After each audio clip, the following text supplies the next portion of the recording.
Hi everyone, it's me, Joanne. Thank you so much for watching my video and thank you for supporting my Facebook page. So, ang ibabahagi ko po ngayon is yung mga epektibong pagmamalasakit sa sarili para sa mental health recovery. Una po is pag-aralan mo na ang iyong sarili ay ang ligtas na lugar na hinahanap mo para sa iyong mga iniisip at mga emosyon. Hayaan mo lang ito na magtaas, baba ng malaya. Number 2 is ito ang pinaka magandang parte ng pagsasanay na mayroon kang malasakit sa iyong sarili. Number 3, karamihan sa atin nais lumikha ng isang ligtas na lugar para sa sarili. Pero ang totoong malasakit sa sarili ay pinahahalagahan mo ang iyong sarili. Na ang iyong hinahanap na ligtas na lugar is ikaw, yourself. Yun ang hinahanap mo na naligtas na lugar. Dapat pag-aralan mo ng sobrang lalim yung sarili mo. Intindihin mo, ramdamin mo lahat ng mga nararamdaman mo. Kasi mga tao, sa panahon ngayon, kaunti lang yung nararamdaman nilang mga emosyon, nagpapanik na agad sila. Lahat iniisip nila na baka hindi nila malampasan, baka hindi nila mahanap ng solusyon, or baka hindi nila tawag na ito, yung bang disappointment na mararamdaman nila. But honestly, allow those emotion. Kasi normal po yan. Normal po yan sa atin, sa pagiging isang tao. So, kung humahanap ka ng isang ligtas na lugar na para sa iyong sarili, pero hindi mo alam na yung ligtas na lugar na yun is nahanap mo na pero hindi mo lang siya napapahalagahan. Yun po yung sarili mo. Dapat pahalagahan mo yung sarili mo. Mahalin mo yung sarili mo. Huwag mong i-criticize yung sarili mo. If you make mistake, don't criticize. Instead, support yourself, rebuild yourself, give yourself motivation na hindi na maulit yung mistake na ginawa mo. So yun po dapat ang tututukan ng tao. Huwag mong hanapin yung isang ligtas na lugar para sa sarili mo kasi ka nasa peligrong lugar na sitwasyon. Kung wala ka sa peligro, wala ka sa isang lugar na nanganganib ka, hindi mo kailangan maghanap ng ligtas na lugar. Pero kung yung kalaban mo or yung nagpapahirap sa'yo is yung mental health mo, yung hinahanap mo na safe na lugar is nasa harapan mo na, yung sarili mo. Kasi hindi mo siya pinahahalagan, hindi mo na-appreciate yung sarili mo.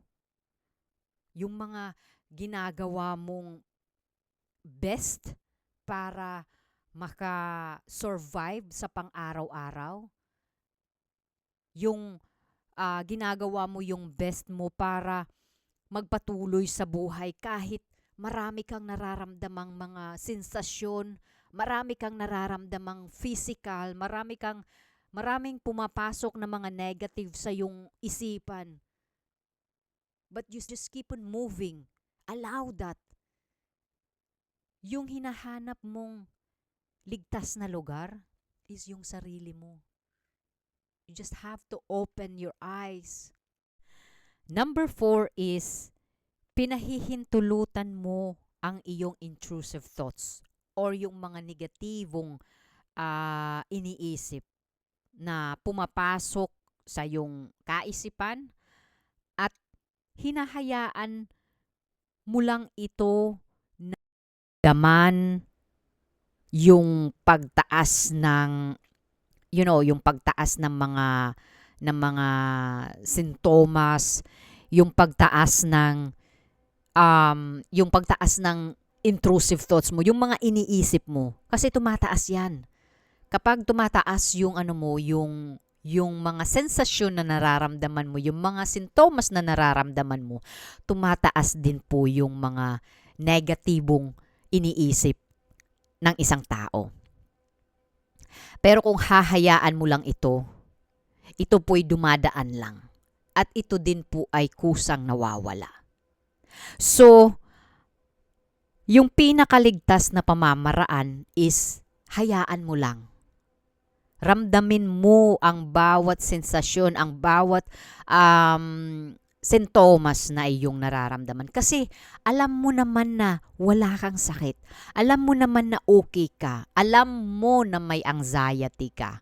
Alam mo na once mag-trigger yung stress mo, dito na pumapasok yung anxiety attack mo. So, marami or dito mo makikita ang totoong mga benepisyo ng pagiging malasakit sa iyong sarili. May malasakit ka sa iyong sarili kasi nga, you allow it. Hindi ka naghahanap ng mga ligtas na lugar. Kasi yung hinahanap mo na ligtas na lugar is yung sarili mo. So this intrusive thoughts, these negative thoughts na pumapasok sa iyong isipan at yung mga nararamdaman mo, kung hahayaan mo lang ito, makikita mo yung mga magandang benepisyo. At ibig sabihin, magiging malakas ka. Not physical, but mental, psychological, and emotional. Kasi alam mo na hindi ka naman nasa peligro. Wala ka dapat hanapin ng mga ligtas na lugar kasi wala ka sa actual na peligro. Yung problema mo is yung mental health mo. Yung problema mo is yung mga nararamdaman mong sensasyon. Yung mga pumapasok na mga intrusive thoughts, na mga negatibong pumapasok sa isipan mo. So allow that. Allow that. Makikita mo yung mga benepisyo. Sasabihin mo na, okay. Ganun pala yun. Ganun pala yung mga nararamdaman. So, hindi naman pala siya katakot-takot. Kasi ikaw, sarili mo. Kasi sinasabi mo sa sarili mo na safe tayo. Wala tayo sa realidad ng problema. Like, or kalamidad man yan, or nasa isang peligro ka man na sitwasyon. Wala. Nasa bahay ka, nasa trabaho ka, nasa supermarket ka, nasa sofa ka, nanonood ka ng TV. So, wala dapat tayong ikatakot kasi wala namang mangyayari. So, you and I is nasa safe na lugar. Ikaw, sarili mo, ikaw yung safety place na hinahanap mo. Paalala po,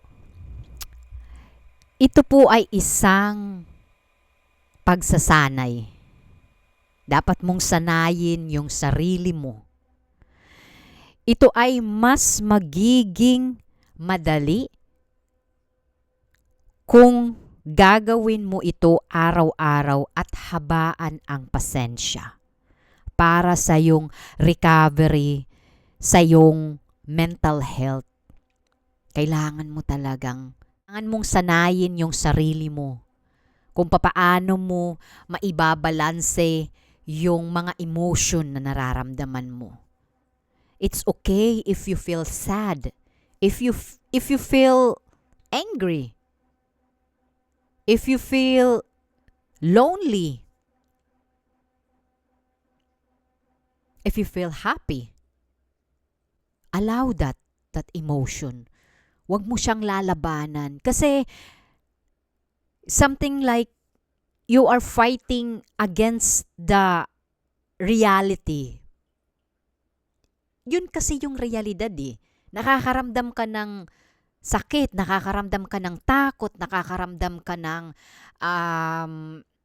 sadness, nakakaramdam ka ng angry. That is normal emotion. Pero yung mga tao ngayon, sa henerasyon ngayon, is they are very sensitive sa kanilang mga nararamdaman. Binibigyan nila ito ng mga negatibo. If you feel, like today, if you feel sad, you're gonna say, baka forever na akong ganito. So something like you are very pessimistic. You criticize yourself in a bad way. So yung sarili mo is hindi maka-recover. Kasi nga, ikaw, naghahanap ka ng isang ligtas na lugar na hindi naman exist. Pero ikaw, yung sarili mo, it exist. Nandito ka sa mundo. Ikaw, yung hinahanap mo na ligtas na lugar is yung sarili mo. Dapat mo yun, kumbaga, dapat mo yun suriin ng sobrang lalim. Be connected to yourself. Not only for your physical, but yung pinaka-inner mo, yung pinaka-inner na spiritual mo. Kung gaano ka naniniwala sa ating Panginoon, dapat ganun din yung paniniwala mo sa iyong sarili. Kasi kapag sinasabi mo na, naniniwala ko sa Panginoon, and the other day, mas lalong lumalala yung sitwasyon mo, and then, magsasabi ka ng hindi maganda sa Panginoon. The same also sa atin sarili. Kapag mayroon tayong nagagawang mali sa ating sarili, criticize natin yung ating sarili.